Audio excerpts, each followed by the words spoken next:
సొంత ఊరిలో కన్నవారితో ఉంటే వేరేలే మనసంతా హాయిలే.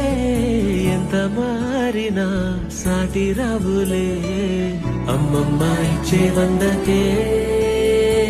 చెప్పాలంటే ఎంతున్నలోనే దాస్తామా ప్రేమ, బయటే పెట్టే ధైర్యాలే లేవులే.